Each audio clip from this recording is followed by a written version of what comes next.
Hello everyone and welcome to day 10 of the week challenge. I didn't do yesterday, I think. Did I do yesterday? I feel like I did. No, I don't know. I'll have a quick look, see if I did.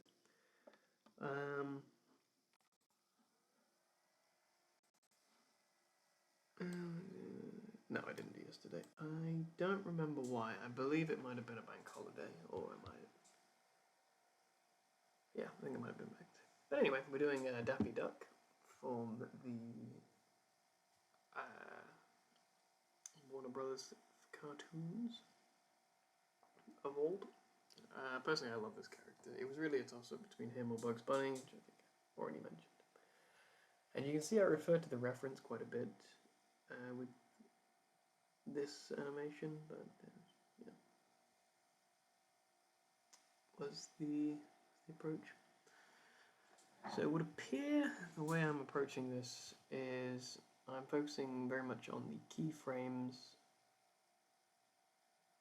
of what I want the tone of the animation to be like. So I'm trying to find the emotion of it. You know, do I want it to be kind of him scowling, him frowning, what have you? What is the tongue like? Trying to keep those volumes secure.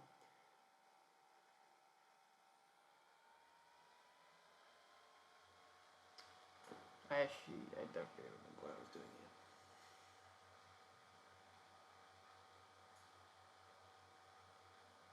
This does look a bit more what I was expecting. Yeah, so I think I'm sticking with that because it's got more of that downwards kind of scowl, which I think I had the wrong perspective, not perspective, but angle of the head for it.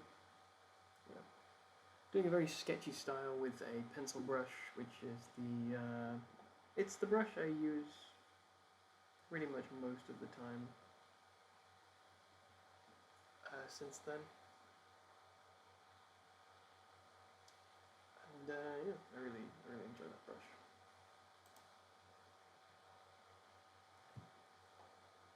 Right, what am I going to say about this? So this was another one because I didn't have access to the audio in the software. This was another one where I had to time out the animation, just kind of listening to it, and then go from there. Which, in hindsight, if you want to do that, this is why it's great to plan and things like that. You can get an X sheet or just a sheet and a metronome and try and. If you put the metronome to a rate of 24 FPS, which I think is 120, I don't overly remember, maybe 100. We'll grab a chart somewhere. Actually, I can do that now whilst I'm watching. And but basically, if you get a metronome to this, you can find out the timing, and then you can kind of every time it clicks, you'll hear a second. So let's just have a look here real quick. See some notes.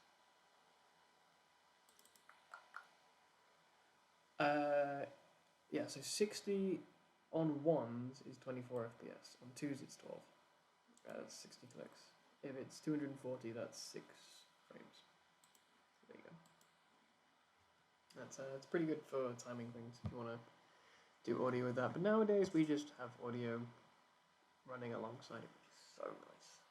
I'm so glad I got it to work. I'm so happy it's working now. But yes. So I was thinking about these animations that I've created over these 40 days, and which ones I would include in sort of a portfolio piece, which ones I wouldn't, and I don't know if I really would with any of them because they kind of need a bit of refinement. Emmeline made me do it.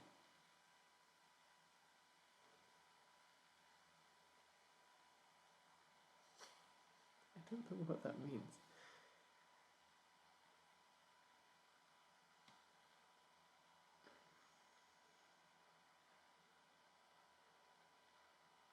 I think it was in reference to something. I can't remember. Yeah, so this is the end of the second week. I missed yesterday.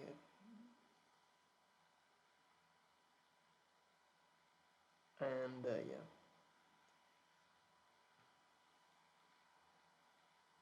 Oh, this might have been a weekend one then. Might have been doing that. That's why.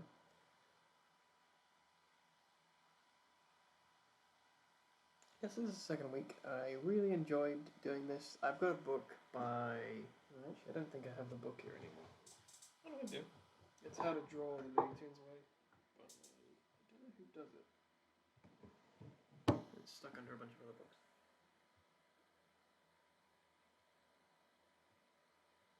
But it's very, very lovely animation. Basically, it kind of teaches you how to do the Looney Tunes characters. A lot of it is that sort of what I was saying with the big, medium, small creation method, where you do a big bean head and then sort of go from there. Yeah, then you do the head squirt, you do the head shape, and then for Daffy you do the bill, the beak, or whatever you call it. Then like the eyes, and then go from there. Very, very nice construction. They're very elastic characters, so they do change shape a lot all the time. So, to be honest, keeping the core principle of the design is really what you need to do. I think trying to stay too close to model can actually limit you. See, like here, I probably should have just scrapped the upper eyelids and just kind of shifted the whole eyeball to be fatter. Probably be a better way of doing it.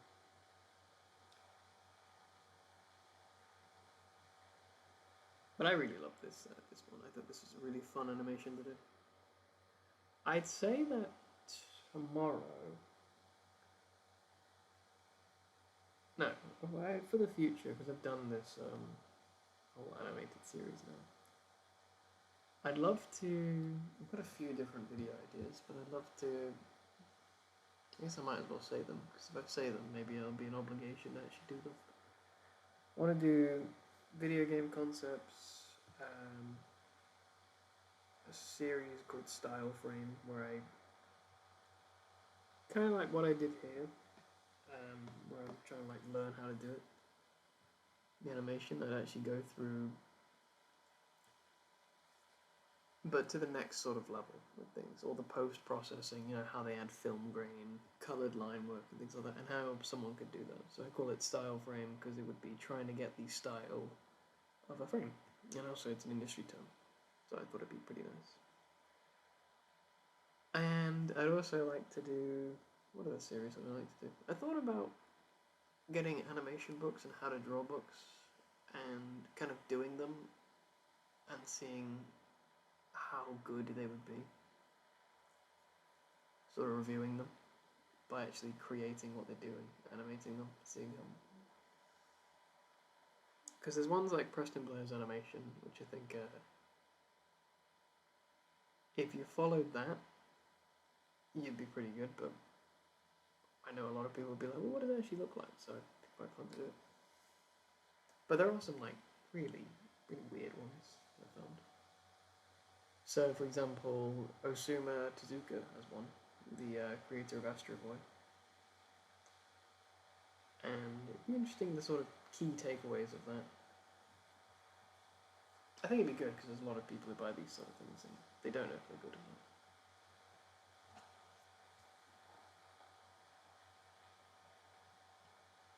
I don't know which format I prefer, either the live recordings or voicing over these. I guess I prefer the live recordings because they're more personal to what I'm creating. Even if this is fun to talk about.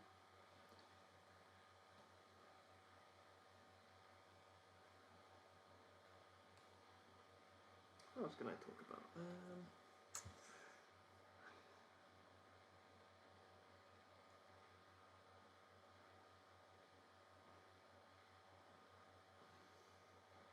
I'm not sure. I don't know if I mentioned. Yeah. But when I was creating this animation, so I'm sort of finding the approach to dialogue with these animations. So in the last week, it was trying to get that sort of keyframe ideas and then getting the timing of the audio sounding right. The only problem is because I couldn't play it back, a bit of an issue, but that's fine. This one, it seems like I focused more on keyframes of words than what I should actually be doing. But I think one of the things I should really try and get into with voice acting and things like that, well, dialogue animation, is that a lot of the time, if it's something quick like this, you do one keyframe and you could draw like a slightly bigger square around it or a slightly bigger circle around it. That's your range of motion. In having a larger range of motion or more going on, you lose out on a lot of the impact. One thing I read recently, well, actually a while ago, the animation Crash Course by Eric Goldberg, is that instead of focusing more on the in-betweening, focus more on the settling of the keyframes. Because the keyframes are realistically the images that the audience has for your mind. I have no idea what the fuck the hell that was about.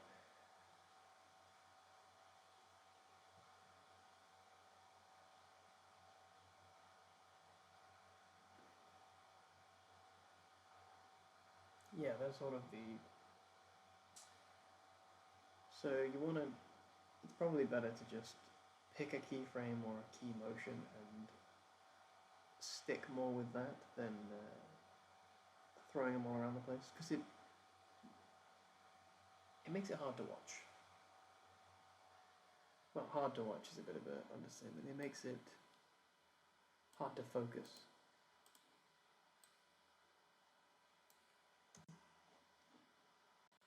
So, for example, with this kind of head pop that I'm doing, where Daffy opens his arm and he's all the way at the top and things like that, it probably would have been better if I just kept his head at that low or like slightly higher, more like a rotation than a lift.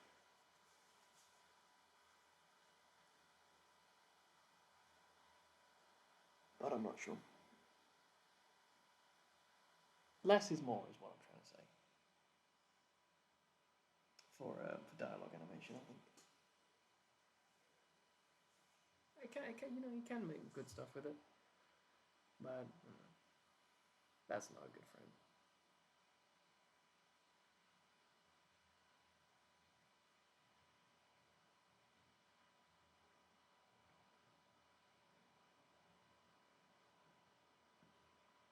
So if I did this again when I do bugs, probably.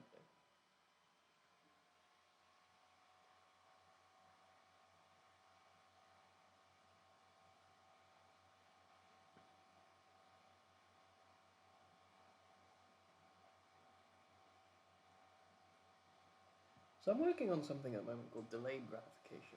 So we have things in life called instant gratification and delayed gratification. Instant gratification will be things like watching a YouTube video or playing a game, or things like that.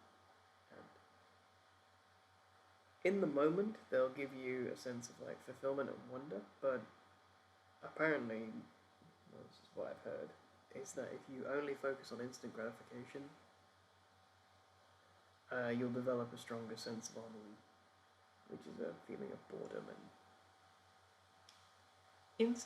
dissatisfaction, probably, in that you haven't accomplished what you're trying to.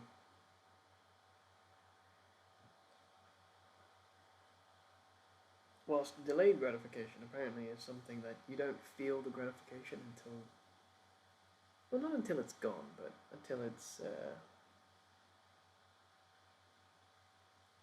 over, I guess. So when it's done and when you're looking back on it, then you get gratification.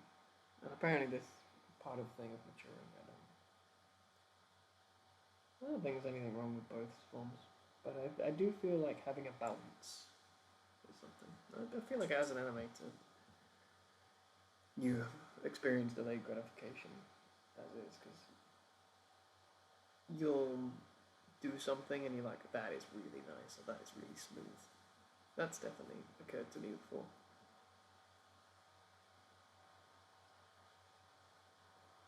But I'm trying to incorporate that more into my life.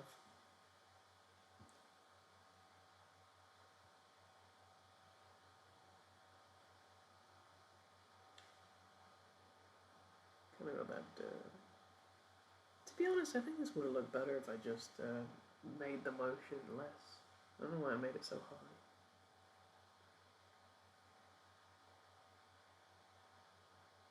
One of the luxuries of time is the chance of experimentation. See, obviously, with this challenge, I couldn't block out all of the kind of animation of what I wanted to do and see if it works and then try something else.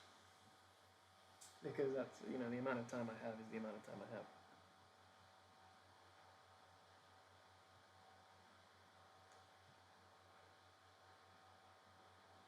I do believe that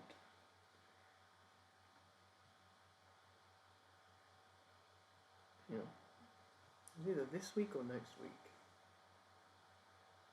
I was going to do like a surprise character. I'm trying with this challenge to incorporate as many different styles and sort of ways of moving. So with the, we have these original like Hanna-Barbera, Warner Brothers cartoons that are more elastic and cartoonish. But I'd like to experiment with different things. Different amounts of legs, different amounts of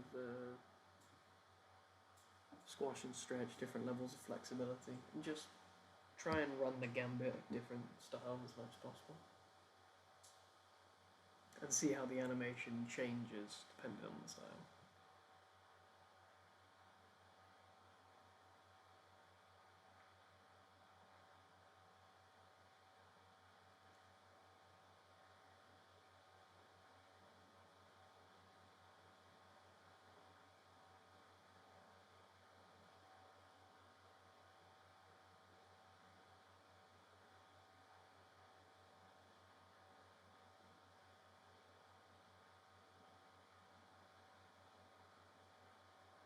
God, I wish I could draw this quick. Like I'm watching, this is obviously a time lapse. This is 4 times faster or 5 times faster, I'm not quite sure, than what I actually recorded.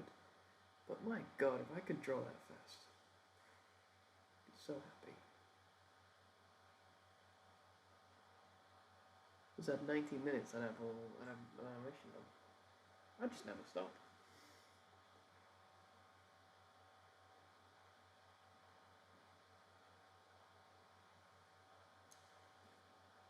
Well, we're approaching the time. I think I've got about a minute left.